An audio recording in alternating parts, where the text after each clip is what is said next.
O que eu trouxe aqui para trabalhar com vocês é algo que está dentro da minha zona de estudo. Eu sou um profissional que atua com tecnologia e educação. Sempre que existe a interseção de tecnologia e educação e eu posso estar ali nessa interseção, eu invisto forças ali. Eu gosto muito de trabalhar com essas duas grandes áreas, sempre que elas podem conversar umas com as outras. Então eu pensei em fazer o seguinte com vocês. Por que não olhar para a questão de competências, que é um assunto, que é uma área onde eu gosto de trabalhar?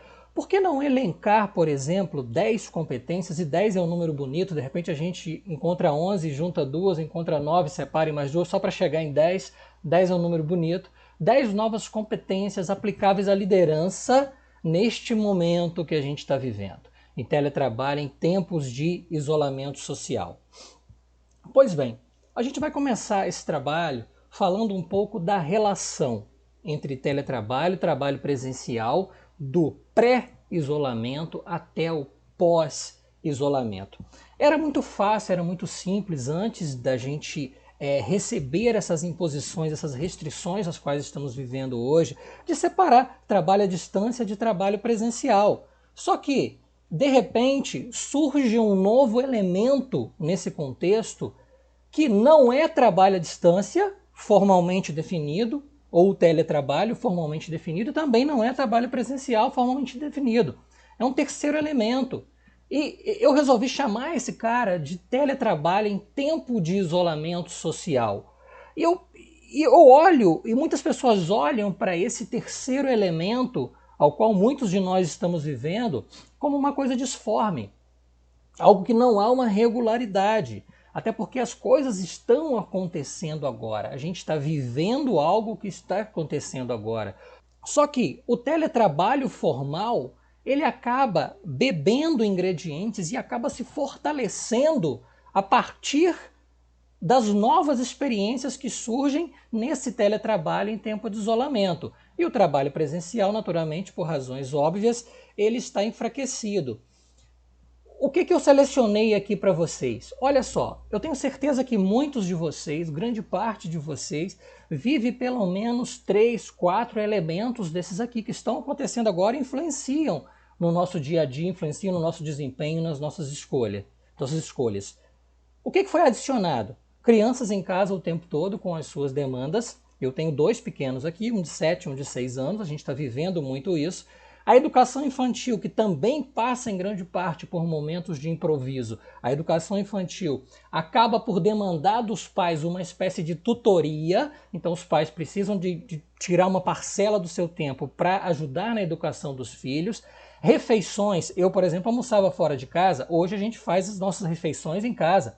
Então todas elas estão sendo feitas em casa. A gente compra, faz, tem criança, tem horário. Então isso também é uma adição. Desinfecção, roupa e álcool gel para todo lado, EPI, a gente não usava máscara, não usava protetor facial, alguns estão usando luvas, ou alguém aqui usava isso antes desse momento. Não fazia parte da nossa cultura. A gente vê muitos asiáticos, né? Às vezes você entra no avião, entra um grupo de asiáticos, eles já entram de máscara, porque isso já está mais bem experimentado lá na cultura asiática. Novas limitações, conectividade. A gente não necessariamente tinha uma conexão de internet suficientemente boa, e muitos de nós ainda não temos, para que pudéssemos desempenhar com qualidade aquilo que é demandado. Hardware, poder de processamento dos nossos equipamentos. Eu podia, de repente, ter uma conexão da internet boa, mas eu precisava de utilizar em casa somente o meu smartphone, e era o suficiente para mim. Eu não tinha um computador desktop robusto, eu não tinha um notebook robusto. Essa foi uma limitação que a gente se deparou. Software, licenças de software, questões de ergonomia. O meu trabalho aqui, ele é um pouco atípico, porque em janeiro desse ano, no final de janeiro, eu consegui autorização junto ao órgão que eu trabalho para que eu pudesse atuar em teletrabalho. Então eu tive que receber uma visita de um ergonomista na minha casa para que ele emitisse um laudo. E eu fiquei apavorado com a quantidade de instrumentos que se usa para medir um posto de trabalho. É a quantidade de luz, é a quantidade de som, a inclinação da cadeira, e as normas são bem detalhadas em relação a isso. Então, é inocência da nossa parte assumir que todos nós, que de uma hora para outra tivemos que entrar em teletrabalho, temos essas condições de ergonomia devidamente colocadas no nosso ambiente. Não temos. Doenças físicas, por conta de questões ergonômicas, por conta de atividade física, que eu não estou fazendo mais a quantidade que eu fazia, por conta de alimentação, que eu não tenho mais a alimentação do jeito que eu costumava me alimentar, questões psicológicas relacionadas ao isolamento. Então, tudo isso foi adicionado nesse contexto. E isso que é adicionado no nosso contexto, ele pode gerar uma paralisia improdutiva dos membros da equipe, inclusive do próprio líder, e pode gerar o que é pior, movimentos contraproducentes. O movimento contraproducente ele é muito mais danoso do que uma paralisia improdutiva. Conseguem perceber isso? Então o líder tem que ficar muito atento nisso. Em que situações o líder está percebendo uma paralisia improdutiva e em que situações o líder está percebendo um movimento contraproducente? As reações do líder em decorrência do que está acontecendo são diferentes e precisam ser pontuais e rápidas para lidar com esse tipo de coisa. E os movimentos produtivos, que é isso que a gente quer. E como tentar garantir de uma maneira geral que esses movimentos produtivos aconteçam? A gente precisa firmar no propósito maior. A gente precisa estimular nas pessoas, e tem uma diferença de estímulo para motivação. A motivação é de dentro para fora, o estímulo é de fora para dentro. Então o líder ele estimula. E a pessoa, a partir desse estímulo, ela pode expressar ações de motivação. Então firmar no propósito e firmar no querer acontecer. Tudo que a gente faz, gente, tudo que a gente faz relacionado ao nosso trabalho tem agregação de valor social. Não existe um trabalho que você não consegue identificar a partir daquele esforço, daquele sujeito, uma agregação de valor social naquilo que ele faz. É firmar nesse propósito, é firmar no valor que está sendo agregado socialmente a partir daquilo que é feito. O que pode ser feito precisa ser maior do que os fatores restritivos e impeditivos. O que a gente espera para o pós-isolamento? A gente espera que primeiro, que aquele terceiro ator que estava no contexto do isolamento, que está no contexto do isolamento, esse ator vai desaparecer. Aquela bola branca que eu simbolizei no slide anterior vai desaparecer. A gente vai ter novamente o teletrabalho e o trabalho presencial. Só que o trabalho à distância ele vai estar fortalecido porque ele aprendeu muito com essas experiências. Ele vai estar fortalecido, inclusive, porque muitos de nós que sequer cogitávamos a possibilidade de atuar à distância, agora passamos a cogitar essa possibilidade de atuar à distância. Então, isso vai acontecer. E o próprio trabalho presencial vai beber um pouco nessa fonte, vai ganhar um pouco a partir dessa fonte, vai ganhar em qualidade, vai ganhar em produção. É o que a gente espera que aconteça, mas aí já é cenário futuro, já é especulação, não é o foco do nosso trabalho aqui hoje. Existem algumas perguntas provocativas que eu quero deixar para os líderes, para vocês que são postulantes a líderes. Essas perguntas provocativas e reflexivas que eu gostaria que vocês estivessem com elas em mente durante a apresentação são: a partir das restrições impostas pelo isolamento, justificaremos que sequer condições mínimas de execução das atividades podem ser mantidas?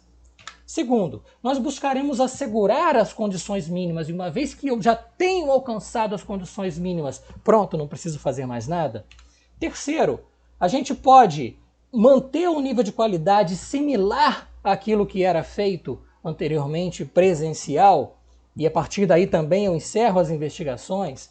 Ou a gente pode contribuir para identificar a partir de novas possibilidades, novas formas de fazer aquilo que a gente fazia anteriormente e acrescentar valor relacionados a processos, acrescentar valor relacionados a projetos? Que resultados de aprendizados a gente vai ter durante esse período de isolamento? O que eu vou fazer a partir desses resultados lá na frente? Como eu vou colocar isso para rodar lá na frente, aquilo que eu aprendi agora, a partir do momento que eu tenho o cenário de pós-isolamento em mãos, como que eu vou fazer isso funcionar? E vamos às competências, que é o centro daquilo que eu quero falar com vocês hoje aqui. Eu chamei de NC porque novas competências, então a gente vai ter a NC1 até a NC10. Não existe uma ordem entre elas. O que eu posso dizer é que em muitas ocasiões, em muitos momentos, elas são mutuamente contributivas e elas fazem de um todo complexo. Desenvolver estratégias de adaptabilidade com transparência. O que é isso? Para ilustrar melhor isso, eu vou usar o exemplo da escola dos meus 2 filhos mais velhos. O que a escola aprendeu a fazer? A escola aprendeu a chamar os pais para reuniões, via Zoom também, que a gente utiliza na escola das crianças, chamar os pais e abrir as contas da escola com planilha detalhada para todos os pais. Gente, a realidade é essa, é isso que eu tenho na minha mão. Se a gente não se ajudar e fizer isso por esse tempo, todos nós sofreremos as consequências. E aí você gerou o quê? Você gerou transparência, você gerou uma adaptabilidade ao momento. É preciso que, junto às equipes que vocês atuam, vocês verifiquem possibilidades de jogar aberto. E para isso tem que ter coragem, tem que ter muita honestidade nesse momento. Joguem aberto com as equipes de vocês, exponham as suas próprias fraquezas. Não é vergonha a gente expor que nós não temos todas as ferramentas nas nossas mãos nesse momento para lidar com essa situação. Eu não tenho todas as ferramentas nas minhas mãos para lidar com essa situação. Eu fico aqui travado em cima de uma cadeira. A forma que eu gosto de trabalhar esse tipo de apresentação é andando de um lado para o outro, conversando com as pessoas, aproveitando as 3 dimensões de um espaço físico real tradicional. Hoje eu não tenho isso. Então essa ferramenta eu não tenho na minha mão, não é vergonha. Eu fico limitado, isso me prejudica o meu desempenho, prejudica o meu trabalho. E eu quero que vocês saibam disso e como vocês podem me ajudar nisso, por exemplo. A competência número 2, selecionar ferramentas técnicas digitais ou não. Nós não estamos presos a artefatos digitais, essencialmente digitais. Por exemplo, eu pergunto para vocês, o brainstorming, uma técnica super consagrada mundo afora, é digital? Não tem nada de digital. Eu posso promover um brainstorming com a minha equipe utilizando uma ferramenta digital, aí sim, de conectividade digital, de videoconferência? Posso. Hoje as linhas telefônicas todas são digitais, mas vamos pensar nas linhas telefônicas analógicas antigas. Eu poderia utilizar uma linha telefônica para pegar o telefone e ligar para a minha equipe? Eu não estou amarrado a uma ferramenta essencialmente digital para atingimento das metas através das atividades remotas. Então é preciso saber o que eu quero. Eu olho para as minhas metas, eu olho para os recursos que eu tenho na mão, eu olho para as pessoas que estão comigo, eu olho para o background dessas pessoas, eu olho para o acordo que eu fiz com as partes interessadas. Então assim, eu consigo garantir as entregas que eu acordei, de que forma, utilizando que ferramenta, como o meu pessoal vai recepcionar essa ferramenta. Então não existe a ferramenta certa, a ferramenta errada, a técnica certa, a técnica errada, corroborando aquilo que já foi falado aqui anteriormente. Existe aquilo que contribui para você atingir as suas metas, existe aquilo que, através dos seus recursos, você consegue utilizar, e existe aquilo que você consegue cumprir ou reacordar devidamente divulgado e comunicado com as partes interessadas. Competência 3, propor pactuação e repactuação de metas. Gente, as metas que nós estabelecemos para rodar em 2020 foram estipuladas em 2019, ou não? Até porque existem prazos para todas as questões orçamentárias que envolvem as metas serem aprovadas. Então aquilo que a gente fez em 2019, a partir de fevereiro desse ano, em 2020, precisa de ser colocado em xeque. Então não adianta a gente querer assumir que, não, nós temos que, dado o contexto, dados todos aqueles fatores que eu já apresentei para vocês que foram adicionados, que foram restritivos, todas aquelas questões de saúde, dadas todas essas questões que surgiram, que foram adicionadas no contexto, eu não vou necessariamente conseguir garantir que todas as metas que foram acordadas no momento que não existiam essas variáveis serão cumpridas. Então, os líderes precisam de estar confortáveis com isso e precisam de construir argumentos para esse tipo de defesa. A quarta, estabelecer novos laços, repactuar a relação de confiança. O que é mais interessante? É o produto ou é a hora relógio? Nós estamos acostumados a valorizar mais a hora que o sujeito entra e a hora que o sujeito sai, se ele fica 1 hora para o almoço, ou se ele fica 2 horas para o almoço. A gente costuma valorizar muito mais isso do que a qualidade e a quantidade da entrega daquele sujeito. Isso não está certo. Isso parte da premissa da desconfiança. Então, por que a gente não aproveita esse momento agora e potencializa a premissa da entrega? Por que a gente não aproveita esse momento agora e dá mais valor aos entregáveis do que o próprio relógio? Eu recomendo, a gente utiliza, isso foi muito consagrado nas equipes de TI, mas não é uma metodologia de gerenciamento de projetos de TI, que é o Scrum. Esse livro aqui é referência do Sutherland, foi quem criou essa coisa.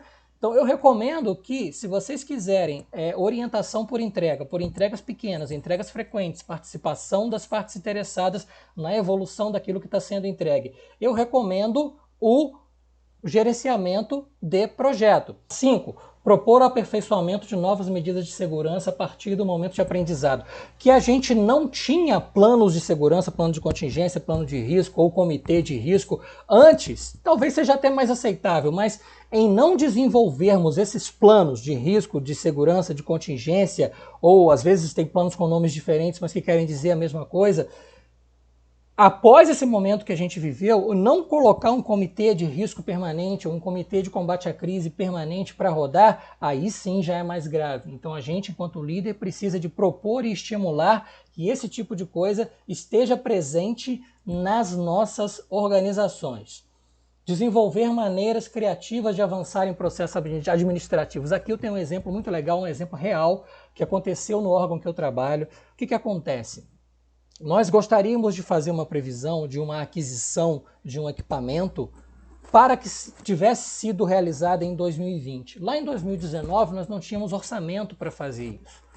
O líder atento às economias do órgão com energia, água, luz, o que ele fez? Ele conseguiu chamar a diretoria para conversar novamente e passou essa demanda considerando as novas economias que surgiram de gastos com esses 3 elementos que eu comentei com vocês, fizeram uma realocação orçamentária e o equipamento será adquirido em 2020 por conta dessa economia. Então, existem restrições? Existem. O funcionalismo público, em especial, precisa de cumprir uma série de normas? Precisa. Existe auditoria de contas? Existe, como existe. Então, precisa de ter esse cuidado? Sim, mas existe a atenção àquilo que muda durante o contexto. Existem alterações que podem ser vislumbradas, que podem dar condição para que novas demandas sejam incluídas. Então, essa competência de análise crítica e ousadia, de questionar, de levar, isso precisa de estar presente também. Aprimorar estratégias de macrogerenciamento. Macrogerenciamento para quê? Para que a gente consiga se aproximar melhor. Veja que aproximar está entre aspas. É um momento que nós, mesmo que estejamos à distância, nós precisamos de buscar estratégias de aproximar com a equipe. Mas os membros da equipe não utilizam todos os recursos ou não querem utilizar todos os recursos. Ligação telefônica. Eu chego a cogitar até a possibilidade, o cara não tem telefone, ou não usa telefone, ou não quer usar o telefone pessoal. Eu chego até a usar a possibilidade de escrever uma carta para o sujeito e mandar por um serviço de correio. Tá? Delegação, autonomia, feedback, gestão do conhecimento. Eu quero chamar especialmente aqui a atenção para a delegação. A delegação ela resolve a questão da aproximação, resolve a questão da autonomia, resolve a questão do feedback, resolve a questão do conhecimento. Em 2018, eu tive a oportunidade de montar um material sobre delegação. E aí a gente montou passos para delegação. Olha que legal. Definir o que delegar, para quem delegar, quais são os requisitos, estabelecer o contrato de delegação, registrar, comunicar para os demais, acompanhar de forma macrogerencial, avaliar as entregas, dar feedback, criar referências, que é a gestão do conhecimento. O que é essa coisa de macrogerencial? Eu não estou preocupado com o detalhe do detalhe, não estou preocupado, inclusive, em interferir como as pessoas estão desenvolvendo. Isso, para o trabalho à distância, para o teletrabalho, é fundamental. Então, evitem o microgerenciamento, evitem querer ficar colocando a lupa no detalhe do que os seus liderados estão fazendo. É preciso que a gestão seja macro. Você quer ver o resultado final e contribuir para a melhoria daquele resultado final e se mostrar presente sem querer definir o como as pessoas vão fazer. Tratar de forma especial, temporária e transitória aquilo que é o quê? Especial, temporário e transitório. Nós estamos vivendo um momento especial, excepcional, ou não estamos? A única certeza que a gente tem é que isso vai passar. Isso vai passar, então é temporário. Agora, qual a diferença de ser transitório? Eu preciso de ter entrado de um jeito e sair de outro. Eu preciso de transitar de um estado A para um estado B. Então, a inteligência emocional nesse estado transitório, nesse estado temporário, ela é fundamental para que não gere ansiedade, nem nos líderes, nem nos liderados. E o líder tem que aproveitar esse momento para se testar para si mesmo a sua própria inteligência emocional. É uma coisa que a gente tem que usar e tem que saber usar, principalmente enquanto líder, em usar a inteligência emocional. Então esse momento vai testar a nossa capacidade de usar essa inteligência. Identificar possibilidades de atuações baseadas em processos e projetos organizacionais. Então é preciso estar atento, é preciso que se conheça profundamente o entendimento do funcionamento da organização. Por quê? Brechas surgem para que práticas ou técnicas de um arcabouço maior sejam colocadas para funcionar de forma mais suave e gradativa. Eu entendo que a melhor maneira de contribuir para que a organização dê mais um passo do funcional, do estritamente funcional para o projetizado ou orientada por processo, para que ela dê mais um passo nessa direção, seja aos poucos, seja aproveitando os movimentos. E olha que movimento que a gente tem na mão.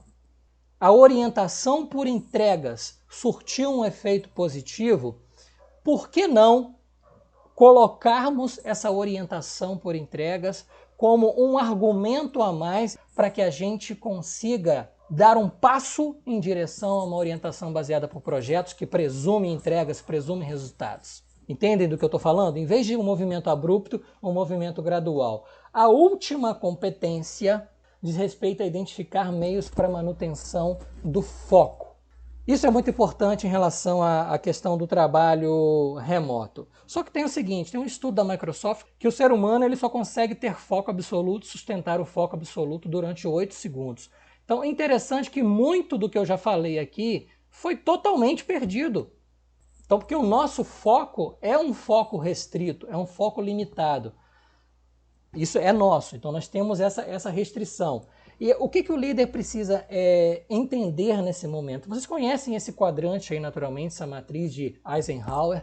Ela é uma matriz famosa de urgente, importante, ela é bem discutida e bem debatida. Ela é muito interessante para a gente entender algumas coisas. Não tem esse quadrante laranja aí do não importante e urgente? Não importante partindo da premissa do que é importante para a consecução das metas organizacionais. Então, por exemplo, se a minha filha me chama para fazer piquenique na sala com ela, é importante para a consecução das metas profissionais que eu atuo? Não. Então está dentro do não importante. É urgente? É urgente. Então está dentro do laranja. Foi uma interrupção. Só que um momento atípico que a gente está vivendo, e por isso eu fiz questão de contextualizar lá atrás, o momento atípico que a gente está vivendo presume que os líderes precisam de reconhecer que este quadrante do urgente e não importante receberá maior população do que recebe normalmente, dentro de uma normalidade pré-isolamento e que receberá futuramente dentro de uma nova normalidade pós-isolamento. Então a gente tem que ter a sabedoria enquanto líder para lidar com essa matriz de Eisenhower. Defendo que nós não sabemos exatamente qual será o novo normal. Eu defendo também que nós estamos recebendo dicas nesse momento de isolamento, dicas de ingredientes que podem ser adicionados no novo normal. Essas dicas de ingredientes nós estamos recebendo. Então, qual é o desafio para o líder? Reconhecer essas dicas e se preparar para um possível novo normal que surgirá no pós-isolamento. Que avanço que a gente vai ter nisso? Gente, o próprio teletrabalho vai ganhar força, como foi demonstrado. Dar direcionamento e alinhamento e apresentar um alinhamento e buscar um alinhamento é perfeitamente possível à distância. Isso pode ser feito até por telefone. Se a equipe coloca limitações, quando a gente fala, o líder tem que ter muito cuidado de falar, de citar a equipe como referência. Normalmente uma equipe é composta de N pessoas e você tem 20% que seguem uma linha, ou 20% que seguem outro extremo, 60% ali que estão de um lado para o outro. Então, normalmente, quando a gente fala a equipe coloca limitações, a gente está falando de 10 a 20% da equipe que apresentou alguma limitação. Um outro ajuste que eu gostaria de fazer, então é preciso que o tratamento seja individual. Um outro ajuste que eu gostaria de fazer nessa colocação é: a equipe coloca limitações. Será que a equipe coloca limitações ou a equipe tem limitações? Se ela tem limitações ou se ela coloca limitações, eu não tenho como aferir isso na integralidade. Eu tenho que escolher, acima de tudo, respeitar e confiar naquilo que foi passado para mim enquanto líder. Então, se um membro da equipe diz que existe uma limitação para ele, seja por conta daqueles 11 fatores que a gente apresentou lá no início, a gente, enquanto líder, tem que aceitar, respeitar, tratar isso como temporário, isso vai passar, e registrar essa ocorrência para você mesmo de que isso aconteceu e programar uma capacitação para esse sujeito no pós-isolamento, por exemplo. Para que, em uma situação similar a essa futuramente, ele já esteja devidamente capacitado. Ou buscar alternativas de uma forma mais pausada, mais tranquila, conversando com ele, buscar alternativas para que ele possa futuramente contribuir, mesmo com as limitações que ele disse, e eu legitimo, que existem. Tá? É uma linha que eu aconselho que seja seguida. Gente, garantir produtividade é uma coisa, garantir felicidade é outra. Porque a felicidade é feita de momentos, né? Ninguém é feliz o tempo todo e o líder não tem a responsabilidade de garantir que o outro seja feliz. A gente pode garantir que a pessoa seja produtiva, ou tentar garantir produtividade a partir daquela pessoa, e a partir da produtividade ela pode manifestar momentos de felicidade porque está sendo produtiva. Então a competência 10, ela é cravada em cima disso aí. É aquela que fala da delegar corretamente, dar autonomia, fazer a gestão do conhecimento, dar feedback. Então desenvolva a competência 7, que está ali embaixo, NC7, que essas questões serão sanadas. Com inteligência emocional. Estamos num mundo complicado, sim. Estamos em um momento de crise, sim. É caótico, sim. Morrem mais de 1000 pessoas por dia, sim. Ninguém está falando que isso não está acontecendo. A gente está dizendo que a gente tem que fazer o que tem que ser feito e aceitar que o quadrante do não importante urgente estará mais populado nesse momento. Tem uma técnica, quase estava esquecendo de falar isso, que eu estou utilizando particularmente, que é a técnica Pomodoro. Não sei se vocês conhecem. Técnica Pomodoro, você trabalha 25 minutos, pausa 5. Trabalha 25 focado, pausa mais 5. Trabalha outros 25 focados, pausa mais 5. Depois que você trabalha 25 4 vezes, você tem uma pausa maior. Baixa um aplicativo no App Store ou lá no Apple, você consegue baixar aplicativos de gestão da técnica Pomodoro e pode orientar que a equipe também faça isso, porque assim você consegue criar uma apresentação e brincar de piquenique com a filha na sala, porque você vai utilizar o tempo que você saiu da tela do computador e ir lá para a sala. Você consegue lidar melhor com isso, mas paciência, gente, calma. Caso a caso. Se não dá para capacitar o sujeito agora, capacita depois. Mostra que você está com ele. Cara, tamo junto. Você está na minha equipe, tamo junto. Vamos tentar criar situações para que você seja produtivo mesmo sem afinidade. Posso ligar para você todo dia de manhã, ligo para você todo dia no final do dia, faço uma gestão do indivíduo, anoto isso, registro isso e programo uma capacitação para esse cara lá na frente. Tá? É o que dá para fazer. Não tem melhor ferramenta, tem aquilo que funciona para você. Você pode ligar telefone, pode ser WhatsApp Business. Eu uso muito o WhatsApp Business, tá? Se vocês souberem também, tem uma empresa que eu conheço, ou um conhecido meu, tem uma equipe, e essa palestra se aplicaria muito legal lá, faça contato, a gente bate um papo, a gente cria uma videoconferência, bate um papo, para tentar contribuir de alguma forma com as maneiras de liderar nesse contexto. Tá bom, minha gente? É isso que eu tinha para falar com vocês. Muito obrigado mais uma vez pela oportunidade.